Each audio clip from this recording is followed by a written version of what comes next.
and it just evolved into like this thing of me thinking like, well, if I made an album, like what would I make and how would I tell the story of like, this is what got me through life to be able to, live.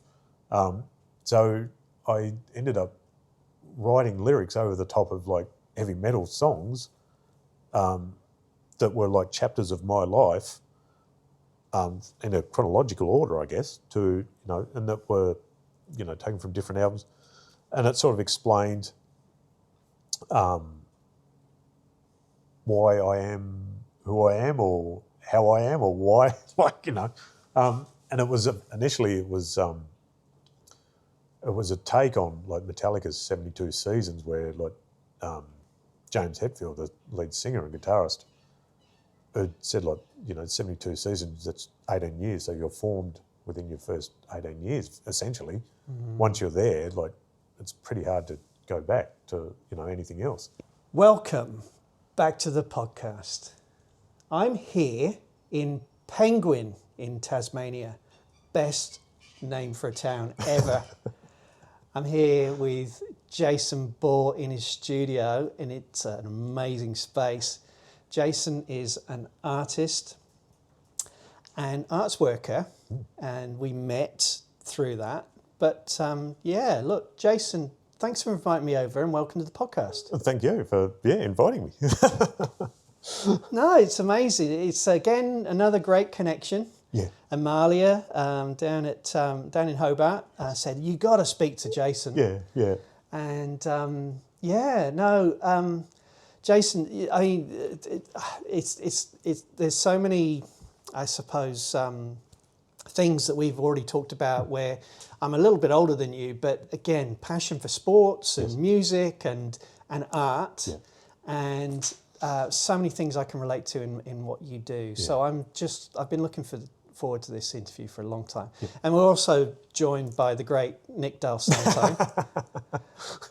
So tell us about, I rather than start at the very beginning, because people will be wondering, okay, there's so much going on here in this space. But tell us about this painting. What's this painting all about? This is, so as you know, I work with the Burnie City Council in the Art and Museum departments. We have a whole host of volunteers that help us out like on a regular basis. They're amazing people. One of our volunteers in particular, Robin, she's a mad football fan, mad sports fan. So I used to work with her son and a long time ago at the Advocate newspaper. So he's moved on to Melbourne and things like that. But he was we bonded. We were similar ages, and again, I'm not that much younger than you. A couple of years. Okay. So we had a bond over wrestling. Yeah. So and you can probably see a few of my favourite wrestlers from back in the 80s, Rowdy Roddy Piper. So I have a connection with Robin, and we chat a lot about sport and things like that. And it was her birthday a couple of weeks ago, or the start of the year, and I found out from her son. I sent him a message and just asked who her favourite footballer ever was, and it was Nick Del Santo, because she's a huge St Kilda fan. So I'm currently on leave from work, but I go back next week, so I've got to have this finished by next week for her to just give it to her as a birthday present. So just to say thanks for what she does at the museum as well, and just because we're good friends. So no, and look, where would the arts be without volunteers? Oh, we just rely on them so much. As you know, at the moment there's only a team of myself and Alison Campbell, the new curator, and there's just so much to do. A lot of people don't understand what sort of goes in, to an exhibition or even the conservation or the accessioning of we're not a huge by any means compared to like some of the bigger institutions, but still there's only two of us, and without our volunteers, we just wouldn't get anything done. No, really, to be honest, and they just do an amazing job. So we can't speak highly enough, and they're a great bunch of people. So we're really lucky. And while we're on it, Bernie Arts is there's this huge renovation going on. Yes, yeah. So this is a big year for you. It will, mate. Yeah. At work. Yeah, absolutely. Yeah. Where what's happening, and what can we look forward to? Well, we've just closed off or when we say just, it was Christmas time, I think, the Bernie Print Prize. So that's our big, for us, our major exhibition that comes up every 2 years. So is it every 2 years or is it annually? I'm not sure, to be honest, by now, because we closed down for a little while, obviously. So hopefully our renovations will be done, and that'll be in March, the end of March, the exhibition opening, and that'll go for a few months then, and by then we'll be back into full swing, and we've got our whole sort of 2-year schedule is already planned. So, but it's just going to be flat out. So, awesome. Obviously being able to go down and have a look and seeing what sneak peeks of what's going on, and it'll be a beautiful space. It's going to be absolutely amazing. And it's actual, where you can go in now into the long room area is just sort of a taste of what's going to be like what's behind the hidden walls and the temporary walls, and so good. Yeah, it'll be magnificent. Fantastic, and that's the thing, So we're in Penguin, which is just up the road from Burnie. We're between Ulverston and Burnie. Yeah. Devonport's down the road where the ferries come in. Yeah. For those who don't know Tassie that well, but each. We're not a big island. No. We're not a huge population, but so many artists in all these little pockets around the island, I guess, and for a town like Burnie and its history as well. It's it's sort of post-industrial history that we're in now. To have an art centre is just so crucial. Oh, it is, absolutely. And Burnie has the history of makers, and there's a huge art community, and like so many talented artists just out of that area. Like, it's amazing. And I think I was aware of it before I sort of got to Burnie and worked in Burnie, with the council, where I've been there over a dozen years or so now. But just sort of getting involved and seeing all these different artists and communicating with them and seeing their works, and it's just incredible. For such a relatively small place, the percentage of people that are creatives it's inspiring, isn't it? Yeah, isn't it? Yeah. No, and look, if you're in the area and you are an artist and you'd like to have a chat, please reach out to me, because you're the first artist from this region, Jason. Okay. And so first of many, I hope. Yeah, absolutely. Yeah. Anyway, let's get back to you. We've done Nick, we've done WWF, we've done Bernie Arts. Thanks for that. It's okay. So there's so much more to your practice than painting. But tell us, so it's a sort of it's a realist form of painting. Is that? Yeah. How do you describe your practice? I think so. I guess I was influenced a lot growing up by comic books and comic book artists, but more of the sort of the realism as well. People like, I've mentioned to you off camera, Alex Ross, I'm a huge fan of. But also growing up, Norman Rockwell was for me, I don't know why, but I guess it was kind of that, it was art, but it was an easier way for me to get into art as opposed to an abstract expressionist painting or something that I didn't understand. But the Rockwells were like, wow, that looks like the guy it's meant to look like. And I was like, yeah, wow, that is, how do you do that? And it's accessible. So you just go down the newsagents. Yes. And you spend your pocket money on a comic book. Yeah. Josh Foley talked about this as well. I asked Josh, so Josh was talking about comic books, and I said, well, which was your favourite comic book? He said, well, it wasn't my favourite comic book, it was my favourite artist. Yes. And you've just said the same thing. Yeah. So you didn't buy a particular comic, you were actually looking for the artists because they were the ones who were influencing. Yeah, I guess another one was Jim Lee, the Batman, because Batman was my favourite superhero growing up. But Mad magazine was the one that I always grabbed whenever it came out. and they'd always, like, the cover was a lampoon of some movie star or something. And again, that was just like, wow, someone drew that or painted that, and that looks exactly like Arnold Schwarzenegger or, Sylvester Stallone. And then inside they'd do like the parody of the movie, and you had an artist like, Mort Drucker or someone like that is like, it does the panels and that, and it makes, and I'm like, how can they draw that person that looks like the person on TV? Like, that's amazing. And like, that was little me. And then like, I would get those magazines and sit at home like with a piece of paper and like copy those things, and that just sort of went from there, I think. Like, yeah. That's what I did. Is it? Yeah.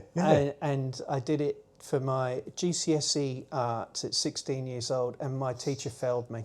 Oh, really? Yeah. It was plagiarism, apparently. Oh, yeah. But there was so much that I was trying to convey in that. Yes, yeah. But I don't think he ever liked the cut of my jib anyway. Yeah, right. But never mind. Put that down to experience. Yeah. So that was so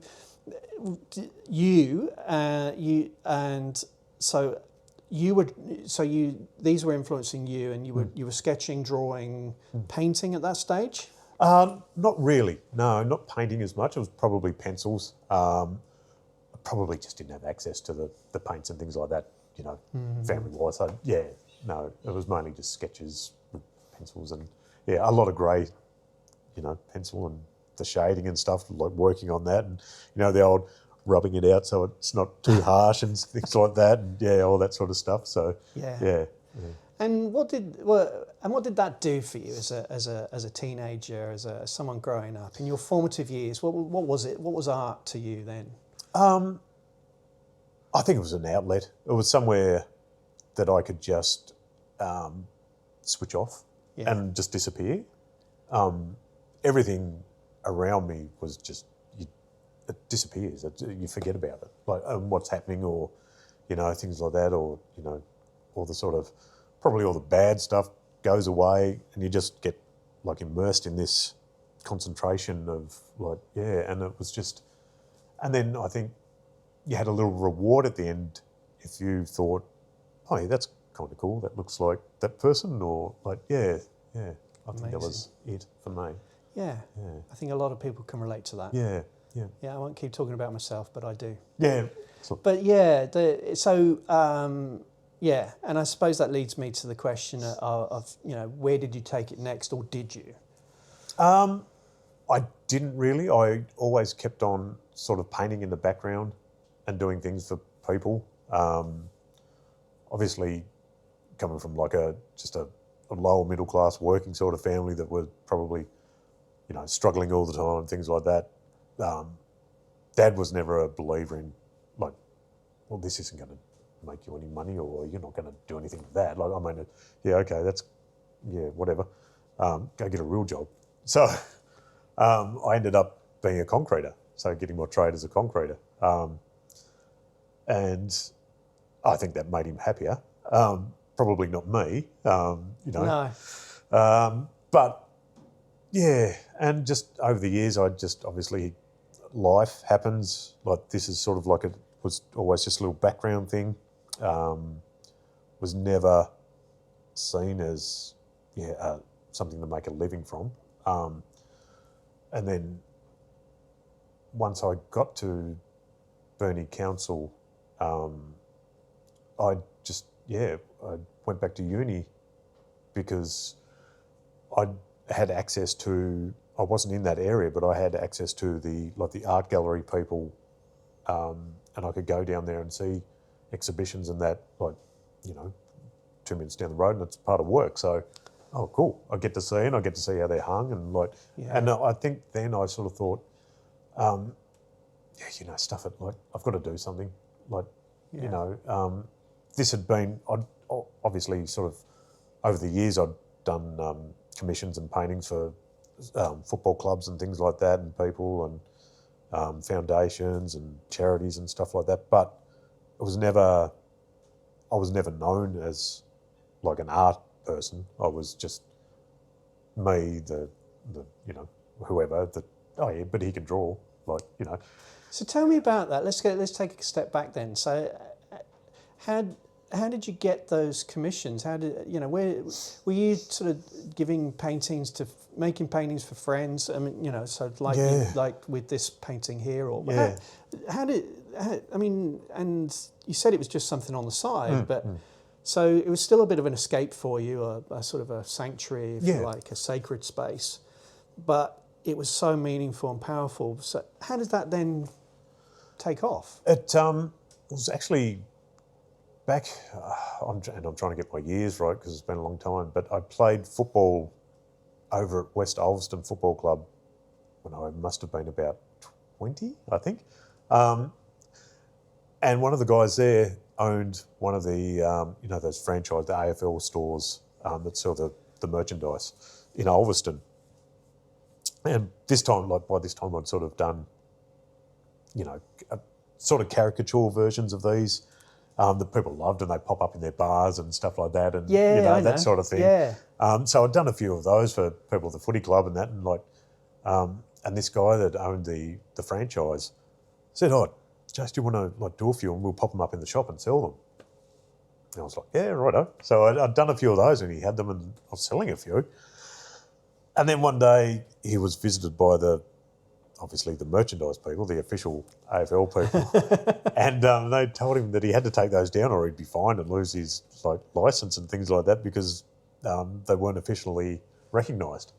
But they did like them, and they got in contact with me through him to say, "Look, if you want to be our artist or caricaturist at this point, come over to Melbourne and we'll have a meeting and, we'll set things up and go from there." So I went over with Dad, who was, this seemed to be like the first time he'd sort of taken an interest in the art thing.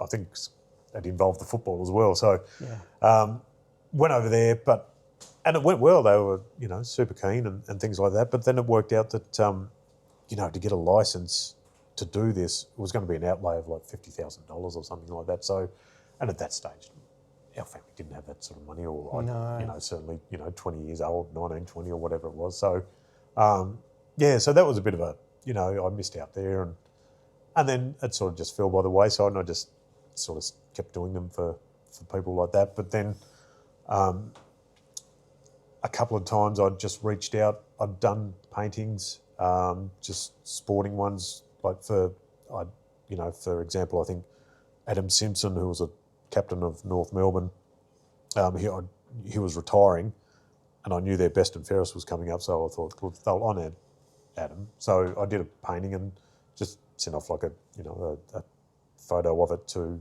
the club and said, "Oh, would you guys be interested in, do you want this to auction off and things like that, and on the night?" And so they did, and they paid me for it, but whatever it went for, obviously the club got the money. So and then that sort of snowballed, and then a couple of the players saw them, and so they contacted me and wanted their own and stuff like that. And so that was kind of that's how it's sort of been going now. Just sort of been doing that stuff.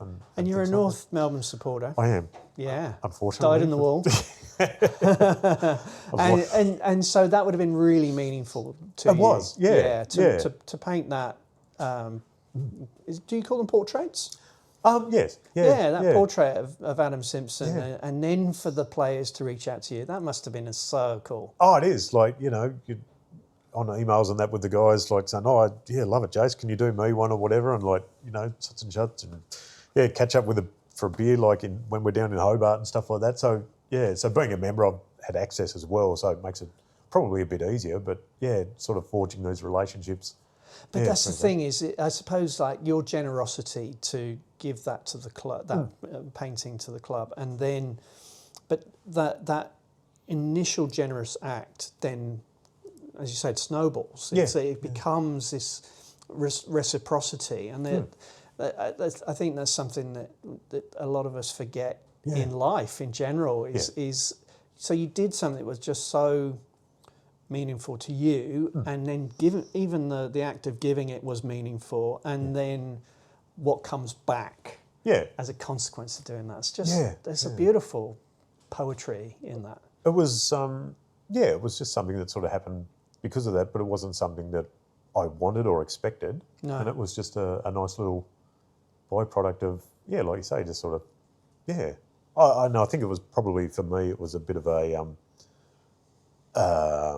test as well, to test myself to see, like, would anyone actually want these? Am I good enough to, have these out there and things like that? So, and for them to say yes, initially I was just like, oh, awesome. Like, don't worry about anything. Like, that's cool. Like, yeah.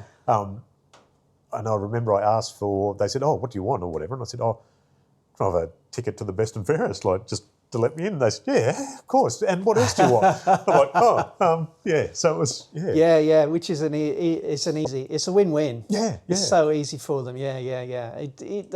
That's it, right?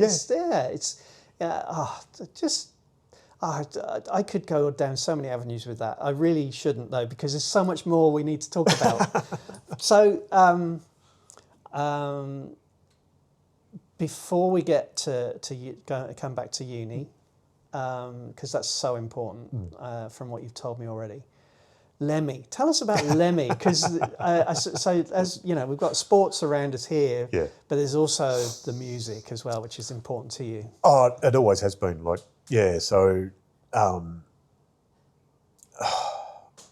growing up, Dad was a country and western fan, and I just couldn't stand it. It's just the worst music anyway, so obviously I think I rebelled and went the total opposite end and started to sort of listen to, heavier bands. And like growing up, I guess in the 80s, that was when like, thrash metal and stuff like that was big and took off, and really, the big four bands and things like that. So, we had a record store here in Ulverston that you go to and flip through the albums, and just the artwork on the album covers is like unbelievable. Like some of them, like we've spoke before, but like, you look at the old Iron Maiden album covers, Derek Riggs, who works in gouache acrylics, and and then the Slayer ones that they have commissioned by artists and things like that. And you're just flicking through and like, you don't know what the music's going to, like, you've got no idea, but you're like, I've got to buy this. Like, what's on this? Like, and and from that, teen years, I was a heavy metal fan, and still am, obviously. And again, I just started doing paintings of artists that I liked, or bands, things like that. So, and then I've been lucky enough that, I've sort of seen, upcoming tours or things like that artists are coming doing, I'll do one, and I'd see if they're doing a meet and greet, and I'll take that, and just because you can get stuff signed or whatever. And so I've been able to do that with like Anthrax. I've met the guys from Anthrax, and they were huge. One of the guys, Charlie, the drummer, Charlie Benante, is an artist himself. And he's a huge Iron Maiden fan, obviously, and a huge Derek Riggs fan. So I presented that, and he was gobsmacked, which was pretty cool, like just to get that kind of reaction from people that you look up to. And then I did one, Motorhead came, and I'm trying to remember the date, it was something like 2010 or something, I think. They came to Melbourne and they were doing a meet and greet. So I've got to do a painting of Lemmy. So I did that. We all got shuffled down into this basement before the show to do the meet and greet, and the band have walked out, and out walks Lemmy. A bottle of Jack Daniels, unopened. He had his smokes and an ashtray. The air already had a smoke on it, so he's just sat down, cracked open the Jack Daniels. He started drinking, he's like smoking and stuff, and people are winding through and like getting all their stuff and photos with him. And the other guys, Phil and Mickey, sitting there on the table, and so you go to Mickey, the drummer, and like get your stuff signed or whatever, and shuffle along to Phil, and then Lemmy. So I had the painting, and it was obviously just Lemmy. So I've given it to Mickey because I thought, I'll just get the band to sign the whole thing. He goes, no, I can't do that. That's Lem. He goes, no, I'm not touching that. And so, he goes, I love it, but no. Pass it to Phil. He goes, no. He goes, I'm not, no, he goes, that's you and Lem. So, cool. They did sign other posters for me, by the way, which is lucky. Yeah, good. So I've slid along to Lemmy, and here's me standing in front of Lemmy, just like watching Lemmy, like, this is Lemmy, like, we're from me to your way, and I'm like, and he's like, just got it, and like, just stopped and like just taken so long with it and just looking at everything. And he's turned to Phil, and in his voice he's gone, Phil. Phil's looked up, he was signing stuff and and can I swear? Yeah, come on, this is the moment. He said to Phil, it's a painting. It's fucking brilliant. And I'm like watching this interaction, like going, oh. And he's like taken out the silver sharp and he's looked around. He's made, the best possible spot where he could sign it. Didn't just scribble over the top. He had, respect and, and he said, well, you did this. And I'm, and he goes, yeah, well done. But got around, got a photo with him and that was like, and I've said to you before, like, I don't art shows or exhibitions. I'm not going in those. I don't care. No. Lemmy liked it. That's all that matters. Lemmy liked it. That's all that matters. There you go. That was my art career made. So yeah. But there's a thing. And you've told me that story before, and I've still got shivers.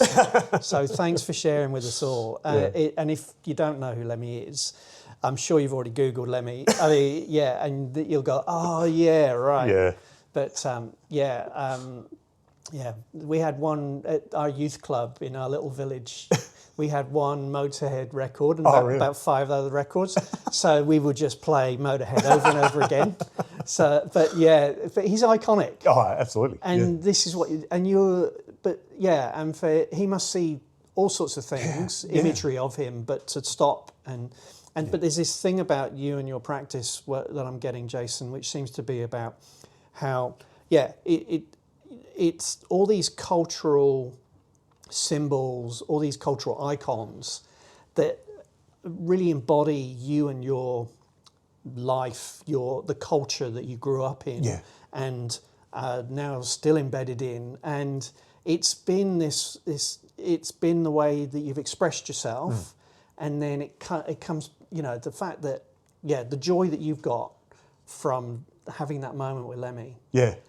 From making something that is so meaningful to you, to Lemmy, to oh wow, and it's hanging on the wall back here. It is, yeah. All these references that you have, and I told you before, like BMX was my thing, so I'd buy BMX magazines and skate magazines, and then like I'm looking at photography. At the time I didn't know that was Spike Jonze's work.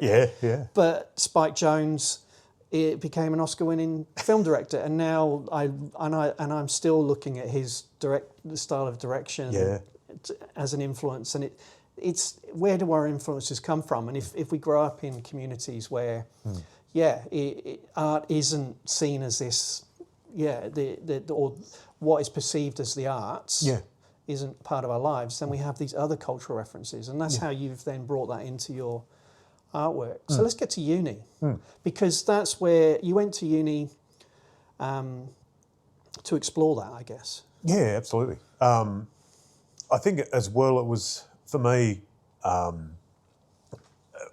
it was part of like, there was a thing like growing up like with Dad, as I was saying, like, you had to have a real job or like an apprenticeship or be qualified and I thought, well, okay, I do this stuff and people buy them and things like that, but I'm not real.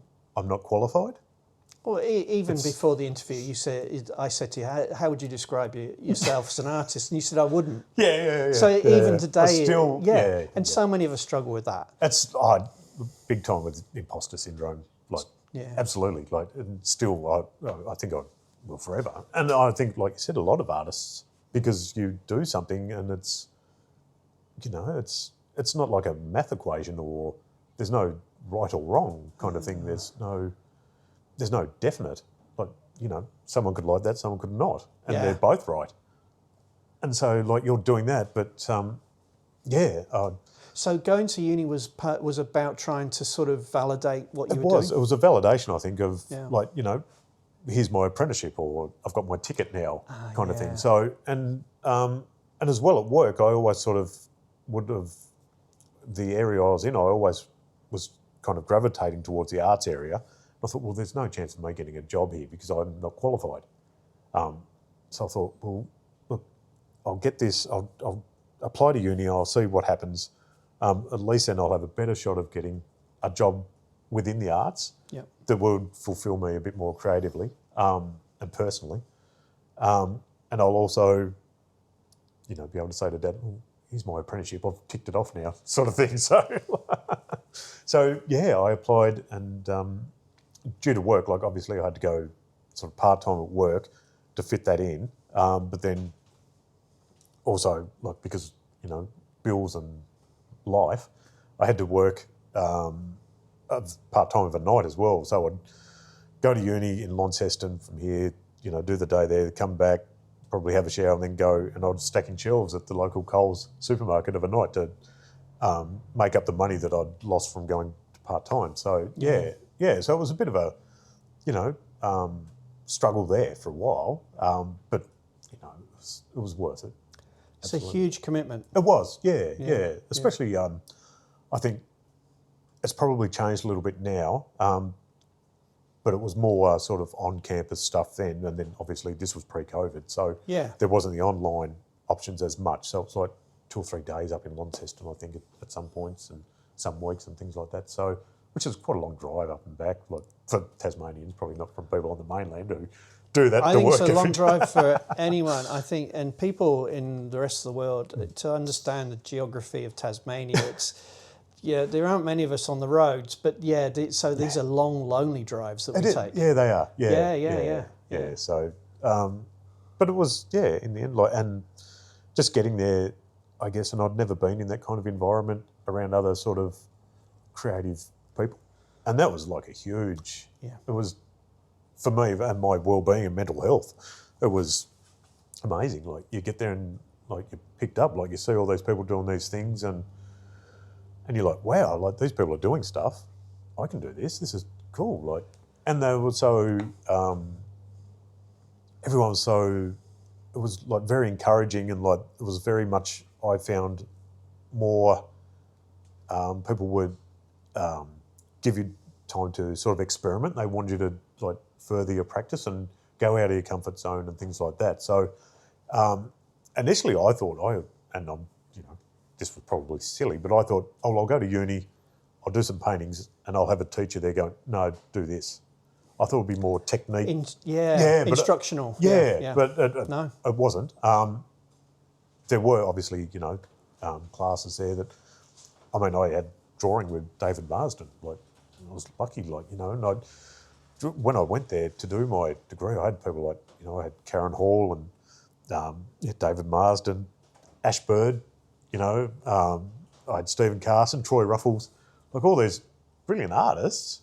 Yeah. And I was lucky enough to have them sort of like, they come around you and help you and push you and things like that. So, and I've met, other artists who I went there through, like, Craig Ashton, Christy Lang, Travis Bell, like all these people that are doing amazing things now, and I'm friends with, like, Ash, and that I caught up with Ash not long ago. And it was just it really invigorated me from like sort of having this as a side sort of thing, and can you do it?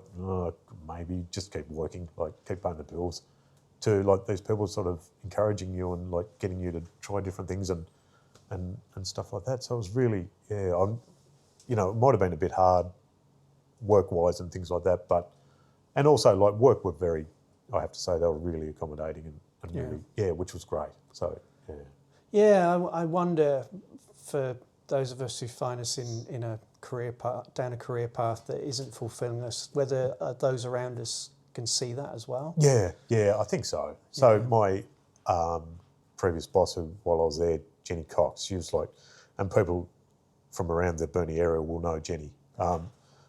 She was a champion of the arts and still is. So she encouraged me, which was great. So she was my boss and said, "No, you've got to do it." Like, she actually, funny story from her. Like when we first sort of met, I think it was the Lemmy that I was taking in to my framing guy, Noel, down the road. And she goes, "Oh, what's that?" And I said, "Oh, I painted that of Lemmy." And she goes, "You did what?" And she was looking at it. She goes, "What?" I said, "Yeah, I do a bit of painting." Like, she goes, "You do a bit more than painting." Like, and she goes, "Have you got any other stuff?" And I said, "Yeah." She goes, "Bring it in." And like she demanded, she said, "No, bring it in." So I had to bring in like some of the stuff that I've done and show her, and she was just like blown away, which was really cool to get that reaction. And then she said, "Have you ever entered any art competitions or anything?" I said, "No, I don't." And so at the time, like obviously Tas Art was held as part of the Burnie Council exhibition. So she goes, "You're putting that one in and that one in." Like, no, I'm not. She goes, "Yes." She goes, "Go down, get them framed. Like, you know, if we have to, we'll pay for them, but you're entering." I was like, "Oh, jeez." So I did. She's very insistent. People will know her, who know her will know that. Bless her. But she encouraged me to, and that was just another huge like step. It's not something that I would probably do again, because I don't, like I said before, like art's very subjective, and like, you know, if you go there, and I didn't know what to expect, I thought, oh yeah, surely Lemmy would win something. You know what I mean? Like, it's Lemmy. Not worrying about the actual artwork, but yes, it was like, and you know, you have these judges are all different judges every time.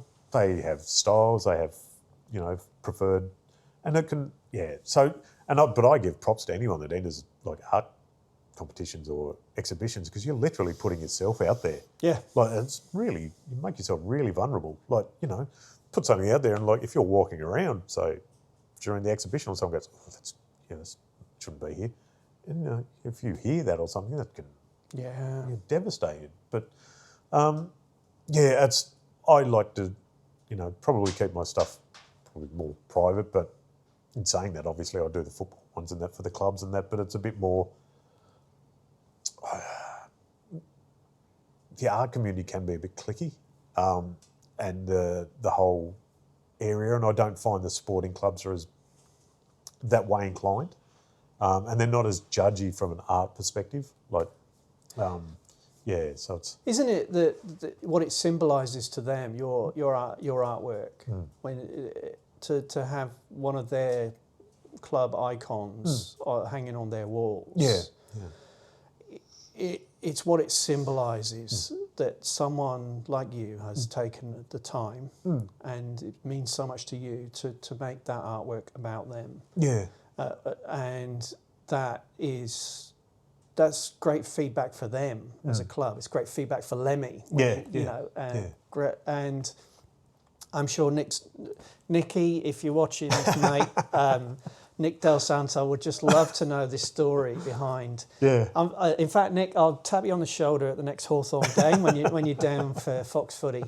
But look, Jason, I get what you're saying. It's like, yeah, to put your work on a gallery wall. And you need to, let's get back to uni, because it's being able to have that community, you know, that support around you. So you caught up with Ash recently, and you know, and you had people like Troy who, like Troy has this massive artwork at Hive down the road here, right, on the wall that was commissioned, and just incredible, and artwork all across the state and all across the world. Yeah.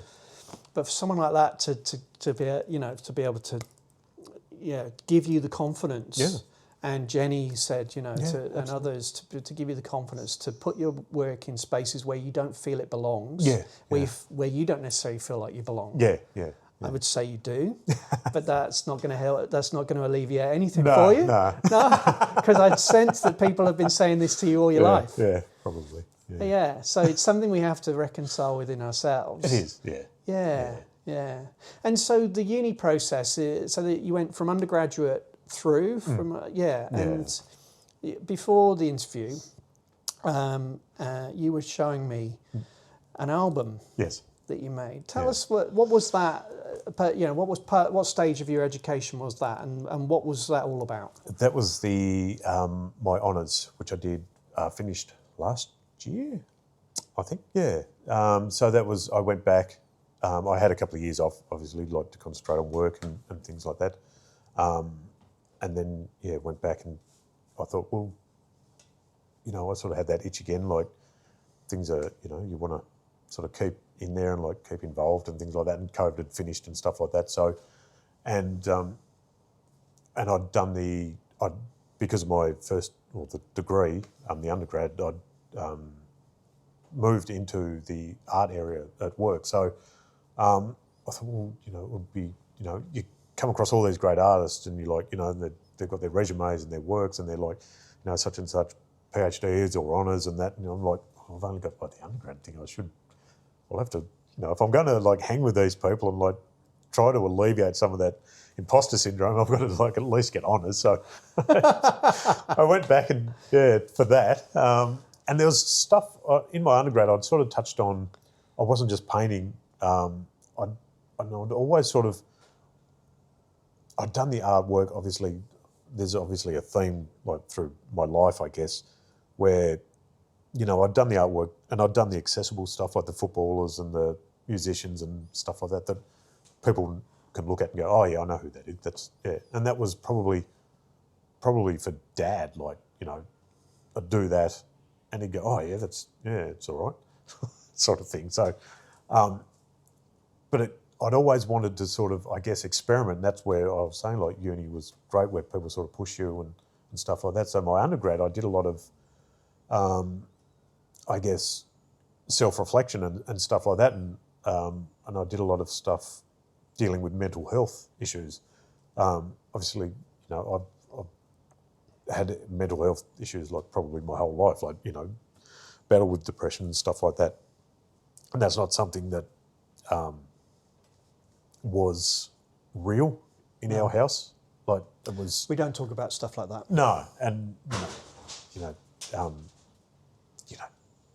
it's the classic, man up or don't be stupid, get on with it and stuff like that. So I'd always struggled with that sort of stuff, and I went to uni and I did these self-reflective sort of self-portraits and things like that, and I also ended up doing some silicon-based modelling and stuff like that. So I did a lot of 3D work, which was great fun. But it was sort of talking about a lot of it was talking about masks and things like that you have to put on to get out there. So it was me self-imposter syndrome or depression and things like that, or not thinking you're worthy and probably not feeling great, but you've got to go to work, you've got to be happy and things like that. So this stuff was sort of talking to that and things like that.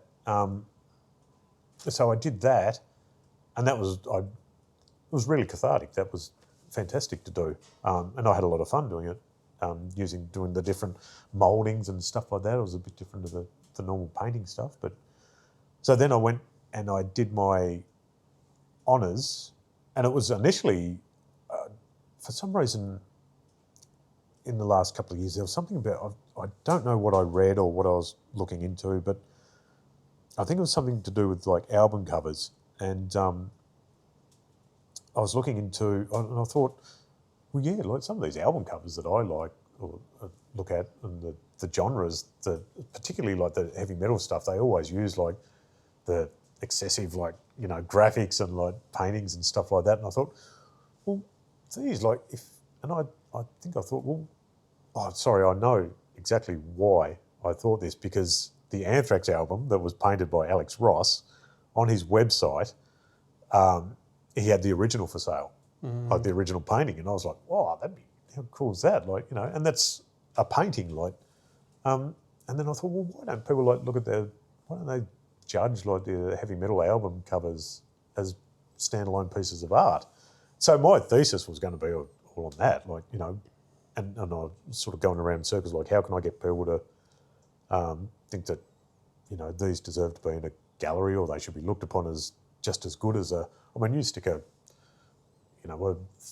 bacon up against a Slayer, they're very similar. If you haven't got the Slayer title or the pentagram logo, yes, because the artists are expressing themselves, and Bacon is in a turmoil. Yeah, exactly. And it was well, imagine having an exhibition where you mix and match, and people didn't know. Would they look at the Slayer one and go, "Oh, that's brilliant"? And so I wanted to sort of explore that. And then talking with, I had Karen Hall as my tutor. So she said, and I started I get these ideas, and I was sort of amped up again by being around these creative people. So I was going further and further. I'll interview the bands. I'll go see the artists. And she's had to settle me down a bit. She goes, Jace, that's probably a PhD thing. I don't think you've got time this year like to do that. Oh, okay. So then we had to sort of turn around and sort of look in a different direction as to like, and she was like, well, why are you drawn to these? Like why heavy metal and why these images and stuff like that? And so I think I told her the story, and it probably involved that country and western hellscape that I had to listen to growing up. Yeah. And so she said, well, there's there's your starting point. Like why were you drawn to that, and what kept you drawn to that? You could have been a phase, it could have been a rebellious teenage thing, but you're still clearly involved in it. You still love it. And I said, yeah. So I started looking, and I guess I think it was sort of came down to like we figured out it was like the imagery, and actually a lot of people that disregard that genre of music don't actually, they're put off by the screaming or the loudness and things like that, and they don't actually like take the time to read lyrics that are written by these bands. And like some of these lyrics are just, they're poetry, like, and they're meaningful, and they were dealing with, I can't relate to top 40 or country and western music like they talk about or sing about, like, but these guys were very similar, I guess, to like us growing up, and like these from these areas, like working class areas, and just the normal backgrounds, never given anything, and they brought that out in their lyrics, and I wrote in my thesis about things like I learnt history from Iron Maiden because they wrote songs like songs about different battles or different things like different leaders and events. I learnt things about racism from Anthrax, like, growing up, and that was my mantra that, these guys are, what they're singing about is like, don't be a racist, like it's not cool. Like, so you grow up with that and you're like, Metallica you learn about, like growing up, some of their earlier albums are about, politics and race and like all that sort of thing, and you just, So I grew up just sort of listening to that and getting into that, and then the imagery and stuff like that, and it was then that evolved into, so that was one section, and then it evolved into well, these guys are using their lyrics and their imagery to probably, like Bacon, like get out there in a turmoil, and it was like they're not just singing about every second word is baby or love and stuff like that. They're talking about real stuff or singing about real stuff. So, and it was like, well, and that's, I relate to that. So then it was like, I guess my thesis was like, the dealing with mental health issues through heavy metal music and imagery.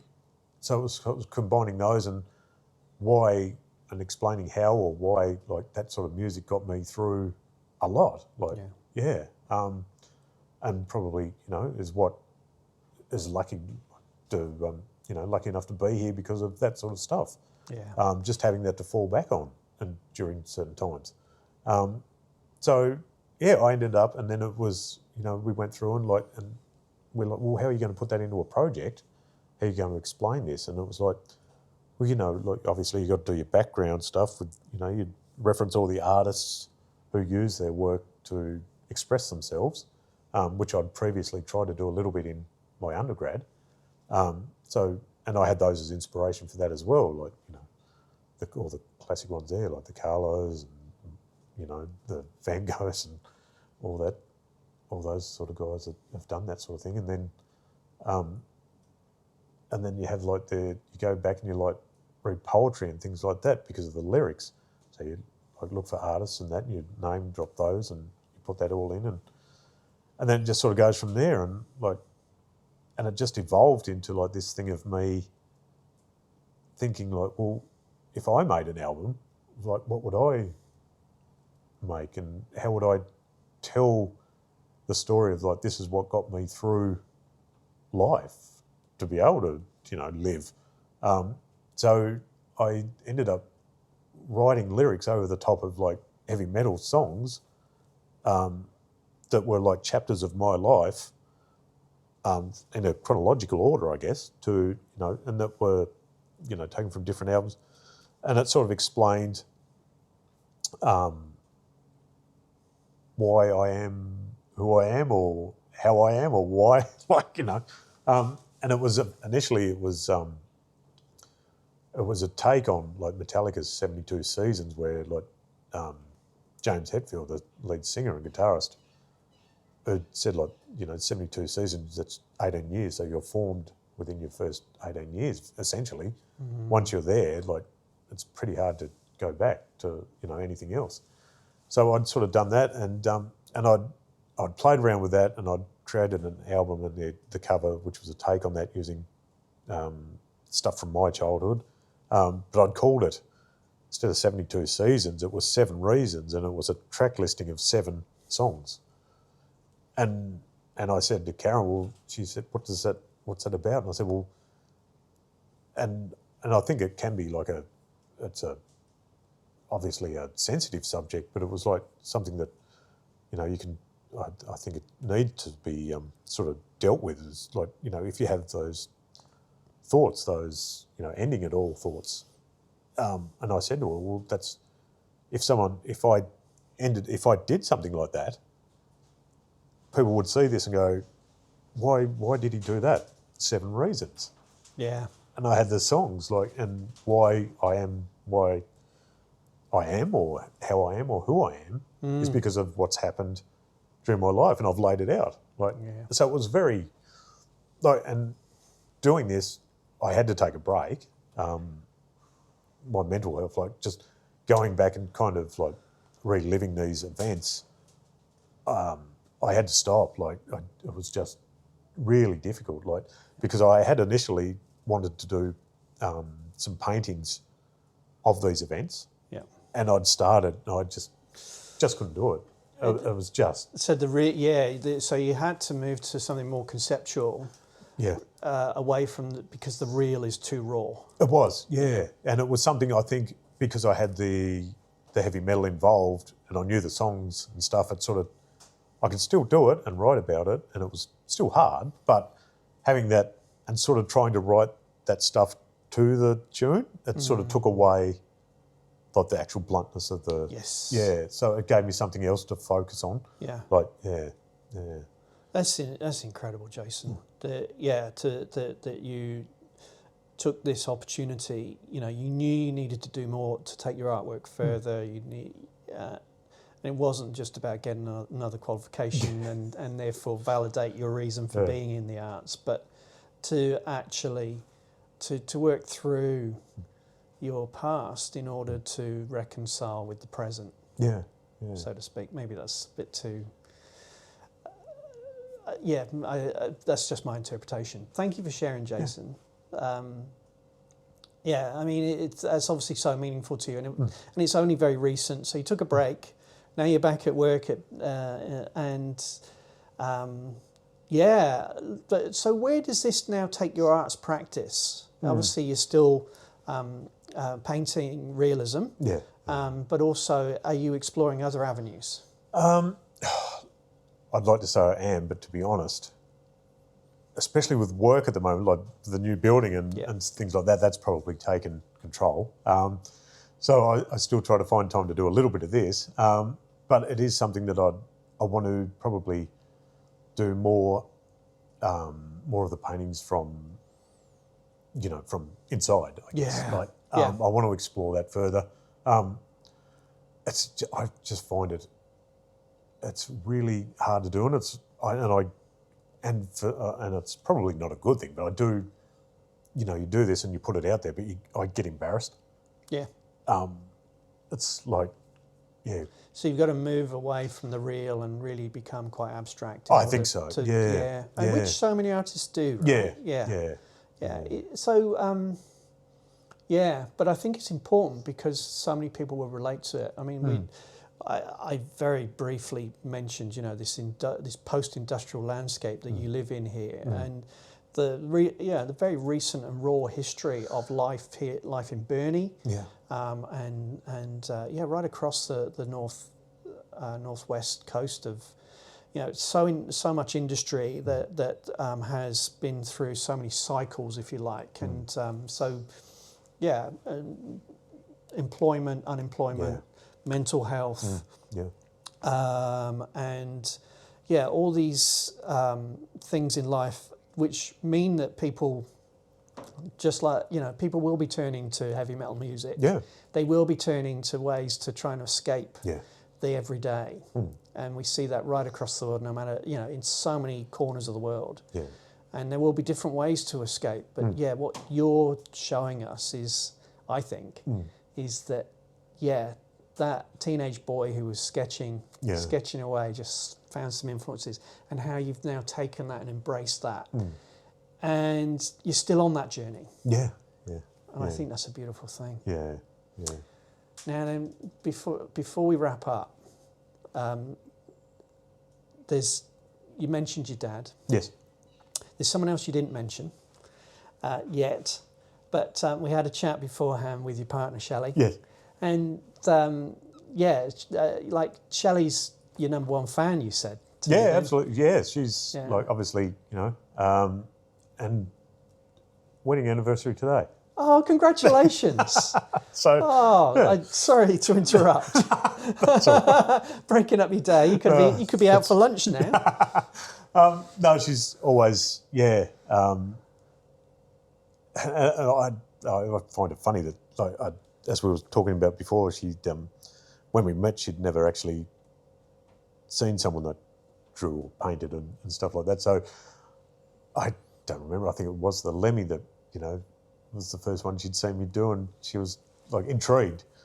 And as she said, I think, like, I'm not someone that I can't paint and have someone like there watching, or what are you doing? Oh wow, that's like. Oh wow, yeah, she you really drew her in. But she was like really, really intrigued by it. But I mean, she loves art. She just never sort of, Well, how many of us do see an artist at work? It's very rare. And that's what Curate Create is all about. Yeah. This is about taking us into your world. Yeah. And so thank you. And I mean, I get it. Sometimes we need, and I sense this with you, Jason, tell me if I'm wrong, but so having Shelley to give you that extra push. Oh, yeah. Because it's something you want to do. Yeah. But you don't necessarily feel like you can, or you belong if you do that, or what are people going to say? And Shelley gives you that. Yeah, she empowers you. Yeah. Oh, amazing. Yeah. No, I'm very lucky. So it's like, we both obviously had it hard when, going to part-time and paying mortgages and bills and things like that. But she's still supporting me and, like I said, you've got to do it. Like, you want to do it, just do it. Like, great stuff. Yeah. Fabulous. Yeah. Last, I've got two more questions, but this one's about your dad. Yes. When we first met just before Christmas, you had just finished painting a Chris Judd, the Carlton footballer. No, Patrick Cripps. Oh, it was Patrick Cripps, sorry, I've done the Judd one before. Oh, the Judd one. Yeah. So, and they were both for your dad? Yes, yeah. What did your dad think of the Cripsy painting? Yeah, it's up on his wall. Awesome. What does that mean to you? It's good. It's just that bit of, I think, that well done that you don't get growing up, or, you've done a good job, that sort of thing. That's his way of saying it, I think. So, take it as you get it. My dad's thing was when I finished my doctorate and my thesis, and he paid for an extra copy of the thesis to be printed, so which he could then read, and then he gave it to me, and that's the one that's on my shelf at home. Yeah. And he said, "Oh yeah, I get it," because it was all about blokes like him. Yeah. And in factories like the one he worked in. Yeah. And that was the best he could do at that time. Yeah. And that's the thing is, So I think that's amazing that your dad. Hangs it on his wall. It really says so much. Every time you go around. It's there, He loves you. Yeah. And you sort of understand, like, as you get older, you sort of, that he obviously, growing up probably didn't get that either. Oh, no. Doesn't know how to express. Like, It's and that's all I think. intergenerational. It is. Yeah, you got to You know. go. You got to go out. And you got to go. Yeah. You got to bring home the wages so Yeah. that you get the food on the table. Yeah, exactly. Yeah, Like, there isn't time for that sort of No. thing. We can't. No space for emotion. no. And I know I personally, I'd put my out. I struggle with that as well. Yeah. Like expressing, I'm probably terrible. Like, but I think I'm lucky though that I recognise that, and I try to work on it. Yeah. Because if you don't know, then you don't know. Like, it's just who you are. But yeah. Exactly, Yeah. and I think we are much more aware, and we talk about these things much more in public about mental health, and allow us people giving each other space to be vulnerable. In this interview, it's just amazing how you've shared so much, emotion, and it resonates with me, and I'm sure it resonates with so many people watching and listening. So, Jason, I thank you so much. I'm sure there'll be people who want to reach out and get your autograph, just like you've done to Lemmy. So, how can people find you? I have an Instagram. Yeah. I think it's JasonBall_art. Well, I know it. I follow you. Yeah. So I will make sure that that's in the show notes and the description. Look, Jason, thank you again so much. I really appreciate this. Yeah, thank you very much.